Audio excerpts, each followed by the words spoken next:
So I haven't done one of these in a while, but as I hopped out the shower, I saw a post on HLTV about TSM finally announcing their new roster. There's been a lot of rumors floating around about this roster for quite some time, but now it's finally set in stone, and I figured I'd kind of do a little bit of a video, just giving my initial reactions on what I think about the roster and their future going forward. Again, these are kind of initial reactions. We haven't seen them play yet, so there's not much to go off of, but we can kind of look at some of the players they picked up, their skill sets, and their past with other teams, and kind of try to make an assessment. I plan on doing something a little bit more detailed in the form of an article once all the NA roster shuffle stuff is over, where I'll really kind of go more in depth, but I'll try to see if I can't hit a few high points here in the video. I also know that Moses published a video about this already. I actually haven't watched it yet. I wanted to kind of record my own first, and don't want to like be influenced by what he thought. I wanted to kind of put my own thoughts out there first, and then I'll check it out. But you should definitely go check it out as well whenever you get the chance. And yeah, so here we go. So basically, the roster has been announced, and I think it had already been known for some time that Semphis and Autimatic were forming a team together. I think there was even an article published about this not so long ago that addressed this. It kind of had been known by many people behind the scenes that TSM was the order that they had been bought out by. Apparently, they got bought from their contracts from Complexity. And so these two guys are going to be together. I know Finesse had also been involved with this team through like a trial phase or tryout phase or whatever for quite some time. I think he was kind of the next guy that got solidified. And then they picked up Sick and Vice most recently. And I think they always had a plan for Valence to be their coach. And so that is the 5 players, Semphis, Autimatic, FNS, Sick and Vice, and then Valence in the coaching position. And he will apparently be calling from the coaching position. And I'm sure that they might even get an analyst or something as well to help him out. But we'll see what happens.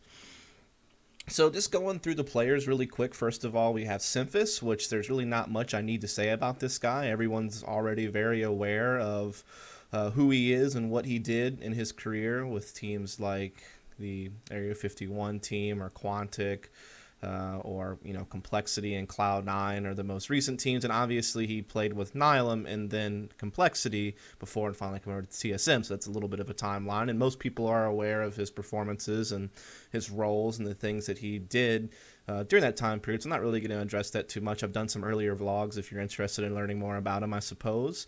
But what's, I guess, most recent is kind of what he's done with Complexity, where he was, for the first time, though, I mean, I guess he was a little bit of an opper for a short time for Cloud9, but it was very shortly lived. He did pick up the opping role for Complexity pretty much his entire tenure there, as well as doing some in-game leading. I think him and Valence kind of swapped back and forth at different times, though I think Semphis most recently was the in-game leader of that team.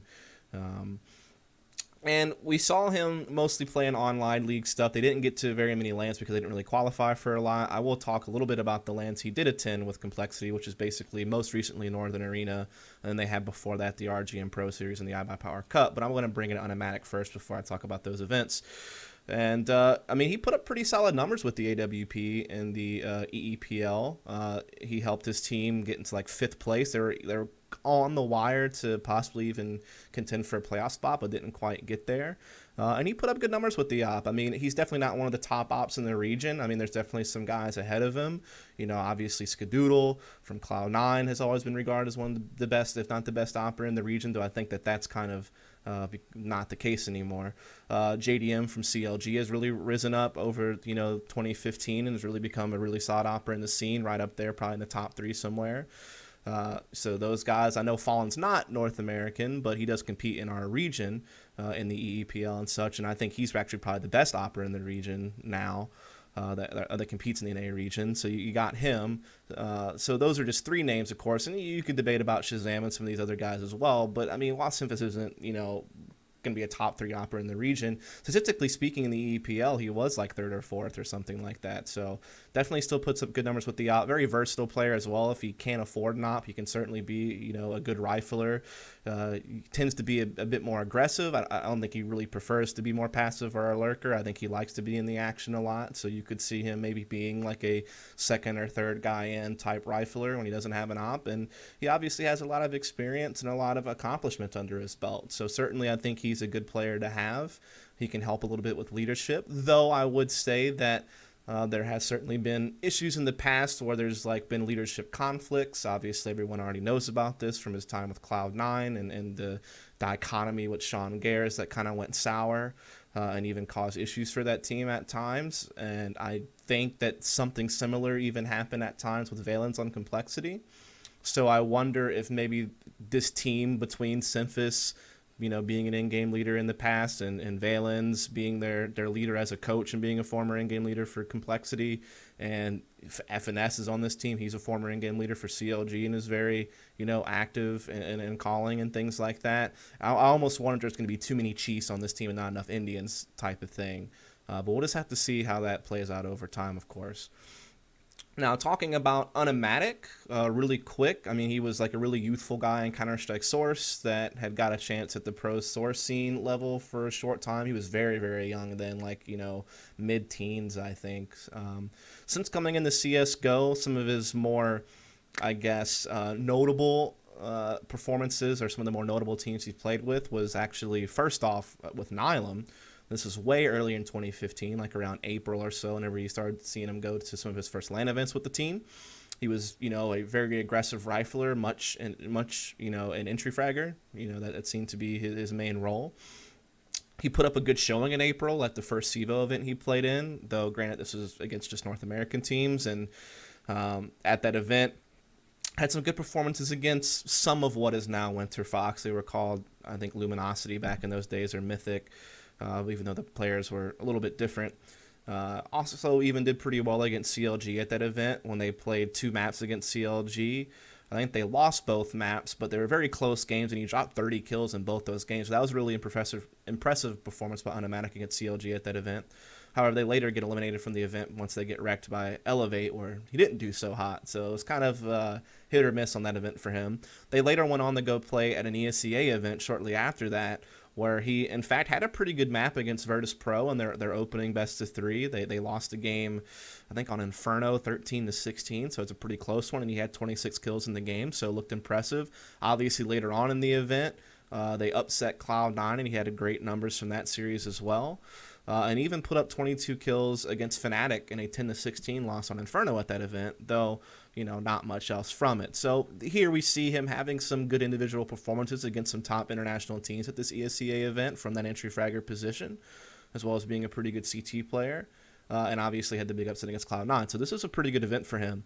Now, he winds up leaving Complexity, and we see him join up with this Tempo Storm team, where he took a more passive rifling role on this team, actually, because they had some other guys who were a little bit more known for entry, like they had Rix, for example, who was more of an entry guy. So he kind of took more of a passive role in this team, wasn't really as active in entry work. And he didn't seem the same player when he made that switch to the new role. He did have one pretty good game at the next CEVO event, where they actually took like a map upset win against Navi, like a triple overtime game on Inferno. Actually casted this one. And he had a pretty good performance in that particular map, but throughout the rest of the event, he was a bit underwhelming. And again, he just didn't look himself on this team in this more passive rifling role. And then shortly after that, he comes back to meet back up with some of his Nylum teammates, like Valens and Semphis, to play on Complexity. And he was actually Complexity stat leader for the EEPL this last season, where they placed 5th. I talked about that a second ago. Again, he was a bit more active in entry work with Sanctington on this particular team, since Roka was kind of more of a peripheral player, and you had Valens, who was more of kind of their lurker. So he's a bit more involved as an entry or secondary entry fragger here on Cole, and he looked better in that role. We did see him play a few LANs together with Semphis with Complexity. Most recently was Northern Arena, but that was an event that didn't really have much competition. Their only real competition was CLG, which they lost to in the finals. But we did see some decent individual performances from Semphis and Autimatic, I guess, at that event. At RGN, prior to Northern Arena, didn't really do so hot there. They got crushed by Cloud9 on the first map, like 1-16 on Cobble, and they had some rough games against teams they really thought that they should be able to beat, like Nexus Storm and Method, losing to Method and tying Nexus Storm. And, the performances were only just kind of decent individually at this event. And then the iBuyPower Cup, again, they started out okay with an overtime loss to Liquid, where both Semphis and Autimatic had some decent games. They were able to upset what is now Optic on Cobble. I don't know if it was really an upset at the time, but obviously Optic has gone on to do more things in Complexity. And they had a win there. Both players looked pretty good there, but then they wound up getting crushed by Cloud9 and Inferno 16-5, where neither did so hot. So you can kind of see where I'm getting at with these two guys while they played together at Complexity, and then looking at Autimatic's past. They've had moments of brilliance where they've looked really good. They've also had some moments where they were a bit underwhelming. And so I think, though, in conclusion for these two guys, the two that come together from Complexity, these are two good guys to have, right? I think Semphis is a seasoned veteran who's very versatile, can be a good player, can put up good numbers, very smart player. So got no problem with him on the team. I think if Autimatic kind of embraces his older role as an entry fragger, like what he did with Nihilum, I think that he could be an effective fragger. I think he put up some good numbers with Complexity when he got back to an entry fragger role, as opposed to when he was kind of playing with Tempo Storm, where he's a bit more passive. I don't think that suited him as well. But I think Autimatic can be a good player. I think he can put up good numbers. He's certainly not going to be like this crazy star player in the region, but he's going to be serviceable in an entry or secondary entry role. So no problems there at all. So next on the list is going to be Finesse, who came from CLG, obviously. Don't really need to talk too much about that. Everyone's quite familiar with FNS being, a former in-game leader for most of his career with CLG, though towards the very end, he kind of gave it over to Cutler. But I think even right at the end, like the last couple of events he played for CLG, he actually went back to in-game leading. So did a lot of in-game leading for CLG. He played with that lineup, or the core of that lineup. I think he and Cutler probably go the furthest back, for like almost the entire time of CSGO, like back when they were mouse spaz back in like late 2012, early 2013, and stretching, all the way until he was removed just a few months ago here at the end of 2015. So pretty much only has played with one team his entire career in CSGO up until now, joining TSM. So that's kind of crazy. As a player, he always looked very good domestically, whether it be online play. He always looked quite good. He could kind of be at times a lurker, but also at times kind of a second or third guy in trying to make plays. So you could kind of see that he would be on different ends of the spectrum sometimes on where he was slotted role-wise with a rifle. He even looked good at some domestic lands at well. I guess most recently would be Northern Arena, though they didn't really have much competition at that event other than Complexity. But again, a good event for him against domestic competition. Also, like even like a few months before that, when they won that went out event, where they played against the former Luminosity before they picked up Taco and FNX back when they still had Bolts and Steel. Still a pretty good team, and I think Luminosity were still kind of a favorite team over CLG at that event, but CLG did beat them in the grand finals, and FNS did have a good performance at that event as well. And some, different online cups he did in NA and some different lands he looked good, but whenever he went overseas and they played in international events against, top teams from around the world, he was always fairly underwhelming, to be honest. And I know we usually don't judge in-game leaders a lot by their numbers, but I still feel like you kind of have to meet a minimum threshold to still be of value to a team. And maybe he was just kind of on the brink of being able to do that. But even still, it always seemed like CLG actually ran better towards the end, which is when Cutler had a lot more influence in the leadership of the team. Not to say that Finesse was a bad in-game leader completely. He was certainly good at scouting and counter-stratting opponents, which was a big reason why you saw that big upset against LDLC, what is now Envious back in Aspen in January of 2015. There was a lot of counter-stratting that went on there. And some of these games they had against Fnatic where they got upsets and stuff. Again, that was some good scouting from Finesse to kind of know what was going to work best to pull off the upset. And so a lot of these best-of-one upset wins that CLG had at times was really because of the research and time that Finesse put into trying to counter-strat teams and scout them. But as a whole, the team communications seemed off. They seemed to be not on the same page a lot of the time in other cases. And so, it was kind of iffy, as for him as an in-game leader. I felt like sometimes he looked brilliant. Other times it didn't look like they were ran so well. And I think they looked more disciplined under Cutler's leadership, like I said, towards the end of the year than they did under Finesse, though I don't know if that's his fault, as maybe the team just evolved better towards the end, regardless of who their leader was. I'm not really sure. But his fragging, though, during this time was usually pretty underwhelming. Granted, he did look a bit better whenever he was just focused on lurking and he wasn't having to lead the team, like at IEM San Jose against G2, though they lost the series. He had some good performances there. Even at Cluj, when they had that win against Dignitas, he had a good game there. But the good games were rare, to be honest, right, in these international LAN environments. There was a lot of gaps in good play I felt from him. So I'm not really sure how I feel about Finesse being on this team. It doesn't seem like he's going to be a leader because they have Valence who's going to do it from a coaching position, as well as Semphis, who obviously has always been known to be very active in the direction of a team. So if Finesse chooses to do so, he could just focus on whatever role he's given. I'll be curious to see if it's going to be a lurking role, like what he was doing at CLG towards the end. Though I have heard some rumors that he might be an entry fragger for this team. I heard that is a possibility, though I'm not sure how valid those rumors really are.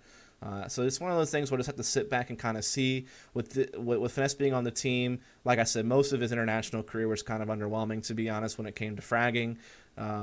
But he's generally a pretty smart guy, so we'll just have to see. I mean, again, it's hard to know how he'll do. He played his entire career on one team in one environment with one core group of people. Maybe in a different environment he will be better. We'll just have to kind of wait and see. And then last but not least, we have Sick and Denial, the duo from, or excuse me, Sick and Vice, the duo from Denial, which was a ESEA Premier team that came in first place in ESEA Premier in the most recent season of ESEA. That was just a couple of months ago, actually, that happened. And then they went to play-in placement. We all know the drama of how they made it to placement. They lost to Winter Fox, though, in the relegation match, so they got demoted back down to Premier. We think maybe they would have gotten invited to Pro League, but who knows? I know there was a lot of drama about that on the Reddit and stuff, so don't want to get into that too much. But yeah, so that team kind of fell apart. We did see Sick obviously was trialing for a time with Complexity, but that didn't really work out, obviously. He decided not to, and now we know why. He's on TSM. Talk about these guys really quick. Sick, 17 years old, very young player. I actually talked a bit about him already in a video I did when Complexity was trialing him, so I'll link that in the description below if you want to check that out.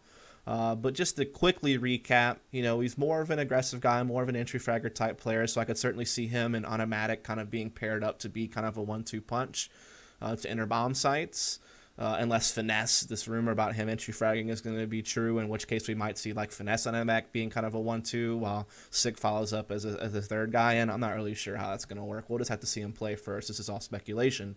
But I know that with Denial, he was more of an entry fragger, aggressive guy. He's very young, and he was their stats leader on Denial for the season of Premier that they won, as well as being kind of their stats leader when they played in CEVO Pro, though their record there wasn't quite that good. And during his trial phase with Complexity, he also played more of an aggressive role next to Rix. We only really saw them play in the minor qualification process, and he looked pretty good in that role with that Complexity team. So I think Sick is actually a good player to take a risk on. He's a 17-year-old. He's very young, and he's shown some skill. So I don't mind taking a risk on one player if you have like enough of a core group of players who are pretty seasoned and you know what you're going to get out of those guys. I don't mind taking a risk on a newer guy. I think Sick could be a good guy to take a risk on. However, they're also taking a risk on Vice, who's also a younger guy. I think he might be 19 or something like that. He was more of a support rifler on Denial. Sometimes he would entry with Sick as well. It was he kind of fluctuated in his roles from what I saw watching Denial play. He wasn't as impressive in my opinion as Sick. I mean, he still put up good numbers for Denial in that season of Premier for ESEA, but he wasn't the stats leader like Sick was, for example. And I think even players like Whitmer and Shinobi were kind of out fragging him, and so he was like kind of third or fourth on the team, so to speak. But he certainly wasn't bad. But yeah, I'm not really sure what to expect from this guy. We haven't really seen him play so much. So you can definitely see that TSM are taking a gamble here on two very young players who don't really have any pro experience outside of one season of CEVO Pro, don't really have any LAN experience. So definitely risky to gamble on two players instead of just one. Like I said, I would have probably been okay with just picking up Sick, but Sick and Vice at the same time. We'll have to see how that works. Obviously, they had some chemistry together. They played together for several months in Denial, so we'll see. So you basically have like the duo from Denial, a duo from Complexity, and then Finesse from CLG all coming together on this team. As far as how do I think they'll do, kind of hard to say. I feel like teams like Liquid and CLG are still going to be ahead of this team in a ranking process. Cloud9, we'll have to see how they do with Stewie 2K, but I think they still would kind of be a top 3 team with CLG and Liquid. So I think this team is going to be kind of similar to what Complexity was the last season of EEPL, a team that's kind of right on the wire, maybe a playoff contender, in a league like EEPL. They obviously have an E-League slot, if I'm not mistaken. Outside of that, though, I don't even know if they'll get to compete in the EPL. They don't actually have a spot in the league, I don't think. But I think they would be that caliber of team if they were competing there. Maybe like a 5th or 6th team in the NA rankings or something like that would be kind of where I see them at. Though I'm not for sure about that because, again, we'll have to see what Complexity puts together. Optic is still out there as well. I already named kind of the top 3. So, like I said, maybe around 5th or 6th in NA is where this team's probably going to start out at, and then we'll just have to see how they progress from there. I think it would have been cool if they could have gotten Kusta as an Opera. I know that was something that was a possibility, though it didn't work out, obviously. And, yeah, I don't know. It's going to be crazy. Like, I definitely think that Semphis and Autimatic can be good players. Finesse, I'm iffy about. And then even Sick and Vice are a bit of a gamble. So this team has to have a lot of things go right for it to work out. Their gamble on Sick and Vice is certainly going to have to pay off. They'll have to develop if this team's going to succeed. Or at least one of them is going to have to develop really well. And then, yeah, other than that, it's really kind of hard to put my thumb on this team and where I think they're going to sit at. But we'll just have to kind of sit back and watch. I know they'll be in the LCQ for the major qualifier, so that'll probably be the first time we get a chance to see them. And then, like I said, I know that they have E-League, but that's quite down the road. I'm not sure what else they'll be involved in until then. So we'll just have to kind of see what happens with this team. So, yeah. Thanks a lot. I hope you enjoyed the video. If you like it, follow and subscribe for more and be on the lookout for some articles I'm doing and some more videos hopefully soon as well. Thanks.